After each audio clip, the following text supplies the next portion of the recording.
हमारे छात्रों को इंतजार है अपनी बोर्ड परीक्षाओं का, और उससे भी ज़्यादा इंतजार जो भारत का हर छात्र इस वक्त कर रहा है वो है एक खास बातचीत जो कि होने वाली है माननीय प्रधानमंत्री मोदी जी से।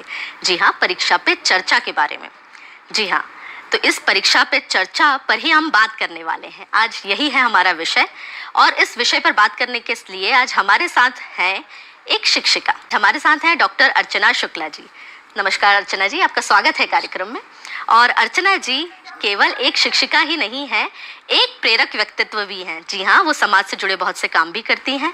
वो सोशल कॉजेस के लिए तो काम करती ही हैं, और बहुत सारे अवार्ड्स भी उनके नाम पर हैं। अगर मैं बात करूं तो उनको गवर्नर अवार्ड मिल चुका है, एनुअल बायोडाइवर्सिटी अवार्ड को भी उनको प्राप्त है वो, और नेक्सस ऑफ गुड के लिए भी उनको अवार्ड मिल चुका है।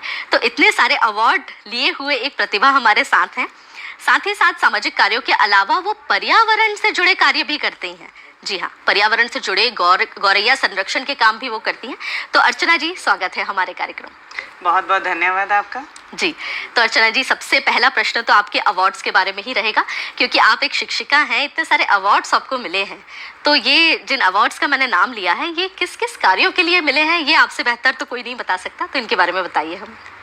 जहाँ तक अवार्ड्स का सवाल है, यदि हम बात करें तो किसी पुरस्कार को पाना हमारा लक्ष्य नहीं होता है। ये जो पुरस्कार मुझे मिले हैं, ये पहचान है उन सामूहिक कार्यों की जो मैंने अपने विद्यार्थियों के साथ समाज के लिए किया है। यहाँ पर कई ऐसे कार्य हैं जो शायद दूसरे शिक्षकों के लिए एक पहचान बन सकता है, एक मोटिवेशन बन सकता है कि किस तरह से एक शिक्षक अलग अलग कार्यों को कर सकता है। यहाँ पर मुख्य रूप से मैं जो कार्य करती हूँ वह परियोजना आधारित शिक्षण पर, यानी कि प्रोजेक्ट बेस्ड लर्निंग पर कार्य करते हैं। और जो अवार्ड्स आपको मिले हैं उनके बारे में जरूर बताइए कि गवर्नर अवार्ड आपको मिला है, एनुअल बायोडाइवर्सिटी अवार्ड आपको मिला है।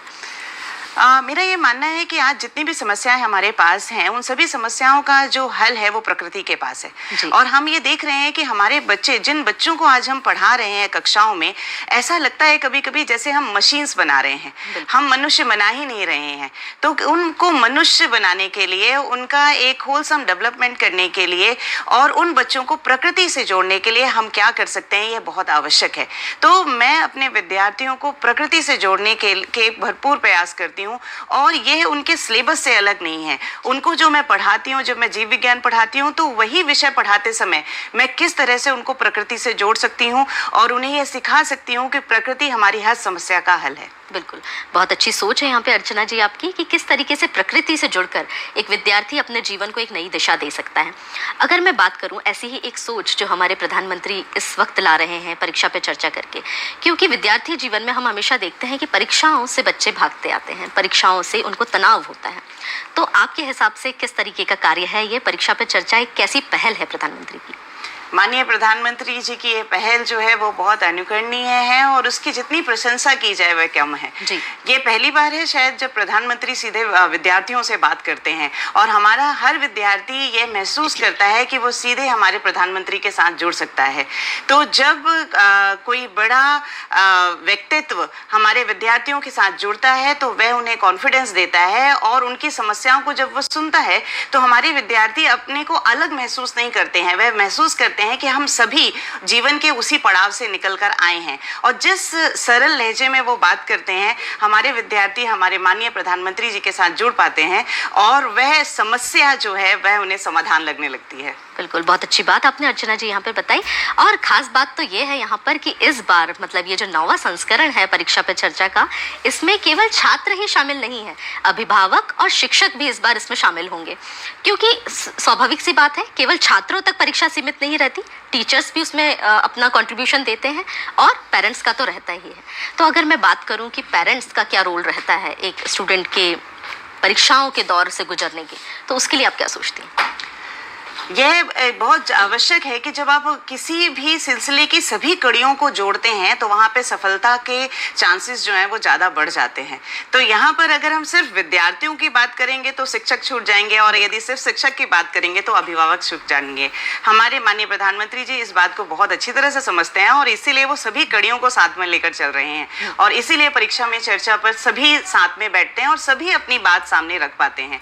अब यहाँ पर जो अगला प्रश्न आता है कि ये किस तरह से आवश्यक है और बच्चों पर जो प्रेशर परीक्षा का पड़ रहा है वो किस तरह से इसमें हेल्प कर सकता है, या अभिभावक क्या रोल प्ले कर सकते हैं। तो अभिभावक अगर हम बात करें तो सबसे पहले किसी भी विद्यार्थी के जो शिक्षक हैं वो अभिभावक ही हैं। अब यहाँ पर आवश्यक यह है कि क्या अभिभावक अपनी बात बच्चों तक पहुँचा नहीं पा रहे हैं।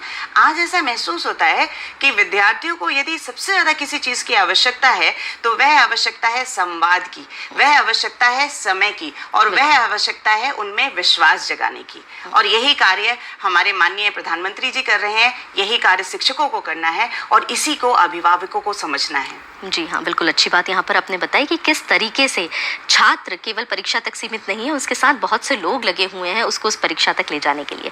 और अगर मैं बात करूँ प्रधानमंत्री जी की, तो उनका कहना है कि इसको तनाव के रूप में ना लिया जाए, परीक्षा को एक उत्सव की तरह हम इसको मनाएं। तो इस उत्सव के पीछे क्या तात्पर्य आप समझती हैं? यहाँ पर जो ये प्रश्न है कि परीक्षा आज इतनी मुसीबत क्यों बन गई है, आप परीक्षा से क्या परिणाम निकालना चाहते हैं और जो परिणाम आप निकाल रहे हैं उसको आप किस तरह से भविष्य से जोड़ते हैं। तो यहाँ पर देखिए, आज सारा का सारा जो खेल है वो अंक गणित का हो गया है और हमारे अभिभावक भी इस चीज़ पर लगे हुए हैं कि बच्चे को कितना अंक मिला। क्या ये हमने ऐसे कई उदाहरण देखे हैं जिन्होंने अपने स्कूल में शायद परिणाम में, यदि हम बात करें रिजल्ट वाइज उतना अच्छा नहीं किया, पर वह भविष्य में अपने जीवन में बहुत अच्छा कर पाए हैं। ऐसे कई उदाहरण हमारे सामने हैं। लेकिन यहाँ पर जो हमारे अभिभावक हैं, जो हमारा सिस्टम है इवन, और जो टीचर्स हैं, वो सभी अंक पर ज़्यादा महत्व दे रहे हैं। तो यहाँ पर फिर वही सवाल आता है कि क्या जो हमने साल भर कक्षाओं में पढ़ा है उसको सिर्फ एक रिजल्ट या परसेंटेज डिस्क्राइब कर सकता है। हम अपने विद्यार्थियों को यही सिखा रहे हैं कि यदि आप 90% लाते हैं तो आप अपने जीवन में सफल होंगे, यदि आप 60% लाते हैं तो आप अपने जीवन में सफल नहीं होंगे। ये हमारे द्वारा ही विद्यार्थियों तक जा रहा है और यही उनमें स्ट्रेस क्रिएट कर रहा है। तो परीक्षा की परिभाषा को बदलने की आवश्यकता है और यह परिभाषा शिक्षक और अभिभावक ही बदल सकते हैं। बिल्कुल, बहुत अच्छी यहाँ पर आपने बात बताई। और कहा भी जाता है कि एक स्टूडेंट की जो परीक्षा होती है, एक छात्र की जो परीक्षा होती है, वो केवल उसकी तैयारियों का आकलन करती है, ना कि छात्र का आकलन करती है। और जीवन में कहीं भी ये चीज़ आपके आड़े नहीं आती कि आपकी तैयारियों के थ्रू आप जिस जगह पर पहुँचे हैं, जिस मुकाम पर पहुँचे हैं, उसके लिए अंक कितने आपने प्राप्त करें। तो अगर मैं आपकी बात करूँ यहाँ पर अर्चना जी, तो आप बायोलॉजी यानी जीव विज्ञान की शिक्षिका हैं और पर्यावरण और गौरैया संरक्षण के लिए आप काम करती हैं। तो किस तरीके से ये कार्य आप करती हैं और बच्चों को किस तरीके से पर्यावरण से जुड़ने और गौरैया संरक्षण के जरिए उनके मानसिक जो हम एक प्रेशर उनको फील करते हैं, तनाव फील करते हैं, उससे रिलैक्सेशन उनको देने का आप संदेश देती हैं? जी, जैसा कि मैंने पहले भी कहा कि मुझे ऐसा लगता है कि प्रकृति के पास हमारी हर समस्या का हल है। जी। मैं बायोलॉजी पढ़ाती हूँ और साथ में प्रोजेक्ट बेस्ड लर्निंग की स्टेट कोऑर्डिनेटर हूँ और यहाँ पर स्टेट रिसोर्स पर्सन हूँ, जहाँ पर चित्रों के द्वारा भी मैडम हम देख सकते हैं यहाँ पर कि किस तरीके से गौरैया संरक्षण के आपने कार्य किए हैं। जी जी, सो यहाँ पर मैं प्रोजेक्ट बेस्ड लर्निंग पर बार बार एम्फेसाइज करती हूँ और ऐसा नहीं है, एनईपी 2020 भी प्रोजेक्ट बेस्ड लर्निंग पर एम्फेसाइज करती है। हम थोड़ा सा ये समझेंगे कि प्रोजेक्ट बेस्ड लर्निंग क्या है और ये क्यों आवश्यक है। प्रोजेक्ट बेस्ड लर्निंग का अर्थ होता है, इसको हम कहते हैं परियोजना आधारित शिक्षण, यानी कि जब हम कोई परियोजना साथ में मिलकर करते हैं तो मेरे विद्यार्थी कई उन चीज़ों को समझते हैं जो शायद मैं क्लास में बोर्ड पर परिभाषा पढ़ाकर नहीं समझा सकती। तो यहाँ पर आपको बेंजामिन फ्रैंकलिन की लाइन आती है कि tell me and I will forget, teach me I may remember and involve me I will learn it. इसका अर्थ है, यदि हम विद्यार्थियों को किसी चीज में इन्वॉल्व करते हैं तो वो उस चीज को लंबे समय तक याद कर पाते हैं और उस दौरान वो कई स्किल्स को सीखते हैं। जैसे आपने गौरैया संरक्षण की बात की, गौरैया संरक्षण कहाँ से शुरू हुआ? 11वीं के एक विद्यार्थियों को जब मैं कक्षा में संरक्षण पढ़ा रही थी तो मैंने ऐसे ही कक्षा में पूछा कि क्या हमें आसपास किसी की जीव को कंजर्व करने की आवश्यकता है? तो एक विद्यार्थी ने कहा कि मैम गौरैया आजकल नहीं दिखती। तो मैंने कहा ठीक है, पता करो कि क्यों नहीं दिखती। तो हमने रिसर्च पेपर निकाले और हमें कारण समझ में आया कि उसकी नेस्टिंग साइट खत्म हो रही है। अगले साल हमारा नया प्रोजेक्ट आया कि क्या हम नेस्टिंग साइट बना सकते हैं। तो बच्चों ने बोला क्यों नहीं बना सकते, बच्चों के पास ना कभी नहीं होता उनके मैडम मैं पास। 1 मिनट आपको रोकना चाहूंगी, एक कॉलर हमसे जुड़ रहे हैं, अशोक जी हैं जबलपुर से, जो अपना प्रश्न करेंगे। अशोक जी, स्वागत है आपका कार्यक्रम में। जी, जैसा कि आपने भी बताया कि हम गौरैया चिड़िया वगैरह के लिए भी बहुत कुछ अच्छे काम कर लेते हैं जी। तो गौरैया चिड़िया को लिए कौन सा भोजन देना चाहिए? वैसे तो भोजन कुछ भी दे तो वो खा लेती हैं, परंतु उनको बचाने के लिए क्या करना चाहिए? वो तो दूर दूर रहने लगे डर के मारे, और दूसरे जो पक्षी यहाँ बड़े रहते हैं, रहने लग गए शहर में, वो उनको मार मार के भगाते हैं। मैंने देखा, मैंने उनको दिखाना दिया, बहुत दिनों के बाद दिखाई पड़ती हैं। तो इसको बचाने के लिए किस प्रकार झाड़ पेड़ को बचाया भी जा सके? उसमें तो हमेशा रहती हैं वो, आगे घोंसला बना के घर में रह जाती है, परंतु बड़े पक्षी उनको मार मार के भगा रहे हैं यहाँ से। उनको रहने के लिए कैसे व्यवस्था की जाए, इसके लिए कुछ बताएं। जी, बहुत अच्छा प्रश्न है यहाँ पर कि खाना किस प्रकार का होना चाहिए गौरैया के लिए, और उनका हम घोंसला किस तरीके से बनाएं कि बड़े पक्षियों का उन पर अटैक ना हो। जी जी, धन्यवाद। ये बहुत अच्छा प्रश्न है और बहुत जरूरी है, क्योंकि हमें लगता है कि सिर्फ चावल दे देने से, कई बार तो लोग ऐसा भी करते हैं कि जो घर में पका हुआ खाना है वो दे देते हैं, और वो आप कहते हैं कि वो तो खा लेती है। अब वही है कि मरता क्या ना करता, तो आप उसे जो भी देंगे वो अगर भूखी है तो वो खा लेगी, पर उसके लिए जो सही भोजन है वो बिना मिर्च मसाले का, जो आप नमक डाल के देते हैं, वो नहीं होना चाहिए। उसके लिए जो सही भोजन है वो आप चावल की जो किनकी होती है, बाजरे के जो कण होते हैं, वो सबसे अच्छे होते हैं जो आप गौरैया को दे सकते हैं। और दूसरा यहाँ पर बहुत आवश्यक है उसकी नेस्टिंग साइट देना। इसको हम हाउस स्पैरो कहते हैं। हाउस स्पैरो का मतलब है जो हमारे घरों में रहती है। गौरैया एक ऐसा पक्षी है जो मनुष्य के साथ रहता है और मनुष्य के घरों की दीवारों पर ही घोंसले बनाता है। तो इसके लिए जो आप घोंसला बनाते हैं, आप गत्ते से बना सकते हैं, लकड़ी से बना सकते हैं, और कोशिश करिए कि जो आप घोंसला बनाते हैं उसमें किसी भी तरह की स्टिक मत लगाइए। मतलब उसमें गौरैया नहीं बैठेगी, उसमें दूसरे पक्षी बैठेंगे जो उसके चूजों को खा जाएंगे। और उसका जो होल साइज है वो इतना छोटा रखिए, जो आगे आप जहां से एंट्री करती है गौरैया, उसका होल साइज इतना छोटा रखिए कि उसमें सिर्फ गौरैया जा सके। क्योंकि आप क्या करते हैं, जब होल साइज बड़ा कर देते हैं तो जो मैना है, ओरिएंटल मैगपाई है, कबूतर हैं, ये उसके साथ लड़ते हैं घोंसला बनाने के लिए। तो बाकी सब तो अपना घोंसला बना लेंगे, लेकिन गौरैया मनुष्य के साथ ही रहेगी, और यदि मनुष्य ने उसको जगह नहीं दी तो वो खत्म हो जाएगी। बिल्कुल, बहुत अच्छी जानकारी आपने अर्चना जी यहाँ पर दी कि किस तरीके से गौरैया संरक्षण के लिए एक आम आदमी भी काम कर सकता है, किस प्रकार का भोजन उसको देना चाहिए, और किस तरीके का घोंसला, जो आइडियल आपने चीजें बताई है वो एक बार फिर बता दीजिए कि किस चीज से घोंसला बनाया जा सकता है। जो घोंसला है आप गत्ते से भी बना सकते हैं, आपके घर में जो डिलीवरी बॉक्सेस आते हैं आप उससे बना सकते हैं। बस ये देखिए कि उसका होल साइज छोटा होना चाहिए, मतलब जहां से वो गौरैया जाती है वो 1.5 से 2 इंच का होना चाहिए। अगर आप बड़ा बना देंगे तो जो मैगपाई है, जो मैना है, जो काली रंग की एक चिड़िया होती है छोटी, वो उसके अंदर जाने लगेगी और वो इससे लड़ेगी। वो लड़ाई इसीलिए हो रही है क्योंकि उसको भी नेस्टिंग करनी है। तो आप होल साइज छोटा कर दीजिए तो वो लड़ाइयां जो है वो खत्म हो जाएंगी। और स्टिक मत लगाइए घोंसले में। जो हम डंडी लगाते हैं, हम सोचते हैं कि चिड़िया बैठेगी, हमारी गौरैया बैठेगी, पर उस पर गौरैया नहीं बैठती, उस पर दूसरी बैठकर उसके चूजों को खा जाती है। और इसको लगाइए आप रोशनदान के पास, जो आपका वेंटिलेटर होता है, क्योंकि वहीं से वो अंदर जाने की कोशिश करती है। और ये आपके घर के डेकोरेशन पीस नहीं है, तो हम इसको बहुत सुंदर ग्लासेस और ऑरेंज येलो कलर करके जो घर के सामने लगा देते हैं, वो आपको सुंदर दिखता है। पर कोई भी पक्षी ये नहीं चाहता कि उसका घोंसला कहाँ है ये किसी को भी पता चले, तो इसे छुपा कर लगाइए। जी अर्चना जी, बहुत अच्छे से आपने यहाँ पर जवाब दिया। वापस चलते हैं हम अपनी परीक्षा पे चर्चा के विषय पर। जैसे हम बात कर रहे थे कि आप पर्यावरण के लिए काम करती हैं, ये किस तरीके से तनाव से मुक्त रखने में मदद करता है, उसके बारे में हमारे दर्शकों को बताएं। पर्यावरण के पास फिर से मैं वही लाइन अपनी दोहरा रही हूँ कि प्रकृति के पास हमारी हर समस्या का समाधान है। जब हम ये बात करते हैं कि बच्चों में स्ट्रेस लेवल बढ़ रहा है, क्या कारण है कि बच्चों में स्ट्रेस लेवल बढ़ रहा है? उसका एक बहुत बड़ा कारण है कि हम प्रकृति से धीरे धीरे दूर जाते जा रहे हैं।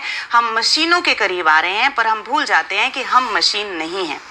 यदि आप देखते हैं कि आपका बच्चा तनाव में है, मैं ऐसा अपने विद्यार्थियों के साथ करती हूँ, मैं अक्सर छोटे विद्यार्थियों के साथ इसे ट्राई करती हूँ, और ये साइंटिफिकली प्रूवन है कि यदि आप किसी भी पेड़ को सुबह सुबह नंगे पैर जाकर हग करते हैं, मतलब झप्पी देते हैं, गले लगाते हैं, सिर्फ 28 सेकंड, तो यह आपको वही सुकून देता है जो माँ जब आपको गले लगाती है तो देता है। और आपके शरीर में ऑक्सीटोसिन नाम का एक हार्मोन रिलीज होता है। यह हार्मोन पेड़ों को हग करने से भी रिलीज होता है। तो यदि आपका बच्चा यह बिना सोचे कि आसपास कोई देखेगा तो क्या सोचेगा, और ऐसा कर पाता है तो शायद वो तनाव से बहुत हद तक तनाव को झेल पाएगा और तनाव से निकल पाएगा। तो इसलिए मैं हमेशा ये कहती हूँ कि प्रकृति की गोद में जाइए, पेड़ों को हक करिए, और इसकी शुरुआत अभिभावकों को और शिक्षकों को करनी पड़ेगी। बिल्कुल अर्चना जी, बहुत अच्छी बात आपने यहाँ पर बताई। हमने बात करी यहाँ पर बदलाव की, नेशनल एजुकेशन पॉलिसी में भी जो बदलाव लाए गए हैं उसके बारे में भी अगर हम बात करें और टीचिंग मेथडोलॉजीज के बारे में भी बात करें तो क्या बदलाव आप देखती हैं? यहाँ पर एक लाइन मैं जोड़ना चाहूँगी कि यदि आप देखें तो हम 19वीं शताब्दी का जो सिलेबस है अपना, उसको पढ़ा रहे हैं 20वीं शताब्दी के तरीके से, और पढ़ा किसे रहे हैं 21वीं शताब्दी के बच्चों को, और इनको तैयारी किस चीज़ की करा रहे हैं 22वीं शताब्दी की। तो ये जो एक बड़ा गैप क्रिएट हो रहा है हमारे सिस्टम में, इसको अगर कोई पूरा कर सकता है, क्योंकि जहाँ तक नीतियों की बात है सब अपना कार्य कर रहे हैं, पर यहाँ पर एक बहुत बड़ा रोल जो आता है वो टीचर्स का आता है। तो टीचर्स इस गैप को कैसे भर सकते हैं? जो बच्चा आपके सामने बैठा है वो उसे आप सिर्फ अगर इन्फॉर्मेशन दे रहे हैं और वो उस इन्फॉर्मेशन को नॉलेज और विजडम में परिवर्तित नहीं कर पा रहा है तो वह स्किल्स का प्रयोग नहीं कर पाता है। अब सवाल यहाँ पर ये पैदा होता है कि मैं अपने बच्चों में 21वीं शताब्दी की स्किल्स को कैसे डेवलप कर सकती हूँ, और वो 21वीं शताब्दी की स्किल्स क्या हैं? क्योंकि जिन विद्यार्थियों को आज मैं अपनी कक्षा में पढ़ा रही हूँ कल वो समाज होंगे, और क्या ये समाज उन स्किल्स के लिए रेडी है? क्या इनको वो जॉब के लिए जो स्किल्स चाहिए वो हैं? तो मेरा जो पढ़ाने का तरीका है वो प्रोजेक्ट बेस्ड लर्निंग है। तो मैं अपने विद्यार्थियों को एक छोटा सा कोई भी हम चर्चा करते हैं जो उनसे विषय से संबंधित होता है, और जब हम चर्चा करते हैं तो समस्या क्या आ रही है और उस समस्या का समाधान कैसे हो सकता है, उसके लिए हम क्या कार्य करते हैं। जैसे हमने QR कोड्स बनाए पेड़ों के लिए, जब हमने QR कोड्स बनाए तो ये एक लंबा प्रोसीजर था। भारत में पहली बार हमारे विद्यार्थी शासकीय विद्यालय के QR कोड्स बना रहे थे। कैसे बनेगा, कौन बनाएगा, टेक्नोलॉजी का क्या प्रयोग है, कुछ नहीं जानते थे। पर पहली बार जब मेरे बच्चों ने ये किया, टेक्नोलॉजी का उपयोग सीखा, डेटा कैसे निकाला जा सकता है वो सीखा, रिसर्च मेथोडोलॉजी क्या होती है वो सीखा। जब इसको अधिकारियों के सामने प्रेजेंट किया तो कम्युनिकेशन स्किल सीखे, प्रोजेक्ट प्रेजेंटेशन सीखा, टीम के साथ कैसे काम करना है वो सीखा, और जब उनको एप्रिसिएशन मिला तो कॉन्फिडेंस सीखा। तो ये सारे स्किल्स जो हैं वो मेरा बच्चा जब परियोजना आधारित शिक्षण से जुड़ता है, जब अलग अलग प्रकार की परियोजनाएं करता है तो उसमें कॉन्फिडेंस डेवलप होता है, और 21वीं शताब्दी की जो स्किल्स उनमें डेवलप होनी चाहिए जो उसको आगे के भविष्य के लिए तैयार करेंगी वो डेवलप होती हैं। तो इस तरह से हमें अपनी शिक्षण विधि को परिवर्तित करने की आवश्यकता है, और यह कार्य शिक्षक से बेहतर कोई नहीं कर सकता। बिल्कुल, बहुत अच्छी बात आपने अर्चना जी यहाँ पे बताई कि केवल किताबी ज्ञान तक बच्चे सीमित ना रहे, किताबें पढ़ के उनके पास केवल किताबी ज्ञान ना रहे, स्किल्स भी वो डेवलप करें, कौशल भी उनमें डेवलप हो। यहाँ पर अगर मैं AI की बात करूँ, उसके बिना काम नहीं हो सकता, क्योंकि हर चीज़ सोशल मीडिया से जुड़ गई है। आजकल हर बच्चा टेक्नोलॉजी का यूज़ कर रहा है। तो क्या AI कहते हैं कि हर चीज़ को रिप्लेस कर लेगा? आप किस तरीके से इसको देखती हैं? क्या टीचिंग को या बच्चों को जुड़ने के लिए जो एक संबंध है एक टीचर, अध्यापक और छात्र का, क्या उसे रिप्लेस किया जा सकता है? बहुत बढ़िया सवाल है ये आपका, धन्यवाद इस सवाल के लिए। ये बहुत ज़्यादा चल रहा है कि AI टीचर्स को रिप्लेस कर देगा। AI टीचर्स का अल्टरनेटिव नहीं है, वह टीचर्स का विकल्प नहीं है, वो टीचर्स का सहायक हो सकता है। तो यहाँ पर यदि हम बात करें कि जब मेरी कक्षा में 40 विद्यार्थी बैठे होते हैं, उन 40 विद्यार्थियों की मुझे हिस्ट्री पता होती है कि कौन किस बैकग्राउंड से आया हुआ है। उन विद्यार्थियों के एक्सप्रेशन देखकर मैं ये जानती हूँ कि मेरा विद्यार्थी आज पीड़ा में है, पढ़ने के मूड में है, उत्साहित है या नहीं है। तो मैं 40 विद्यार्थियों को जब पढ़ा रही हूँ तो मैं 40 तरीकों से पढ़ा रही हूँ। जो किताब में उदाहरण दिया है सिर्फ वही उदाहरण नहीं बता रही हूँ, मैं जानती हूँ कि इसका बैकग्राउंड ये है, ये इस उदाहरण को बेहतर समझ पाएगा। और इस तरह से मैं अपने पढ़ाने के तरीकों को उस 40 मिनट में 40 बार परिवर्तित करती हूँ ताकि मेरी बात जो है वो मेरे विद्यार्थियों तक पहुँच पाए। क्या ये काम एक रोबोट कर सकता है? ये एक बड़ा सवाल है।